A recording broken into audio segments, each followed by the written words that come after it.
Hello दोस्तों, Trilok innovation channel में एक बार फिर से आपका स्वागत है। दोस्तों, इतनी मेहनत करके ये शॉर्ट्स तैयार कर रहा हूं मैं, इतनी मेहनत करके तैयार कर रहा हूं कि आपका वो जो एक नंबर से जो पेपर आपका रुकता है ना, वो पेपर अब नहीं रुकेगा, चाहे आप कोई भी पेपर दे लेना।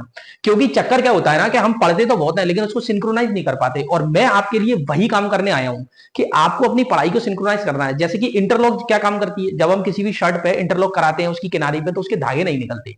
ऐसे ही आप पढ़ते तो बहुत है, अगर मैं उस शर्ट का इंटरलॉक नहीं करूंगा तो उसके सारे धागे निकल जाएंगे। क्या ये बात समझ में, शर्ट खराब हो जाएगी। ऐसे ही अगर आपने पूरी पढ़ाई को सिंक्रोनाइज नहीं किया, कंप्रेस नहीं किया और एग्जाम से पहले रिवाइज नहीं किया, तो पूरी पढ़ाई बेकार चली जाएगी। तो इन्हीं सारी चीजों को सिंक्रोनाइज करके आपके लिए बहुत मेहनत करके ये शॉर्ट तैयार कर रहा हूं। अगर ये शॉर्ट्स पसंद आ रहे हो तो प्लीज इसको शेयर करें ज्यादा से ज्यादा लोगों को, और इस चैनल को सब्सक्राइब करें, है ना।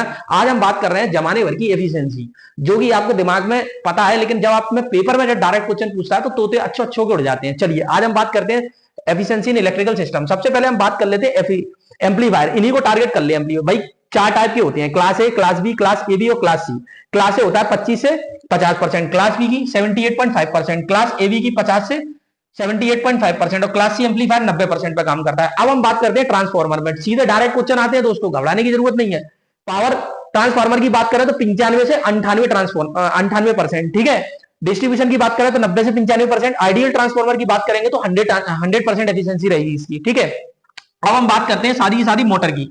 भाई सेडेड पोल मोटर है 5 से 35% एफिशिएंसी। 3 फेस इंडक्शन मोटर भैया 50% से कम रहेगी उसकी एफिशिएंसी। डीसी मोटर की बात करें तो 50%, डीसी जनरेटर की बात करें तो 95%, डीसी सीरीज मोटर की बात करें तो लेस देन 50%, स्ट्रेसेस मोटर की बात करें तो 535%, 5 से 35%, और शेडेड पोल मोटर की भी 5 से 35%। अब हम बात करते हैं सिंक्रोनस मोटर 99%। ध्यान रखना ये सारी डायरेक्ट पेपर में आती है। Half wave rectifier 40.06, full wave rectifier 81% efficiency. अब हम पावर प्लांट के बारे में बात कर लेते हैं। स्टीम पावर प्लांट की 25 से 30%, हाइड्रो पावर प्लांट की 80 से 90%, डीजल पावर प्लांट की 35 से 40%, गैस पावर प्लांट की 40%, ठीक है ना।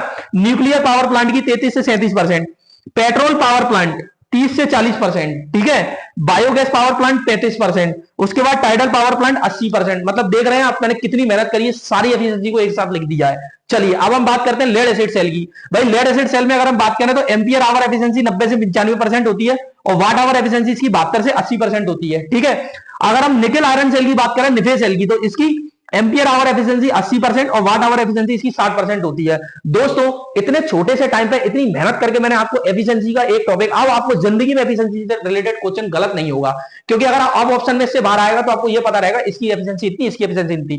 अगर ये वीडियो पसंद आई हो तो दोस्तों दोबारा बोलना चाहूंगा, इसे लाइक, शेयर और चैनल को सब्सक्राइब जरूर करें। थैंक यू दोस्तों।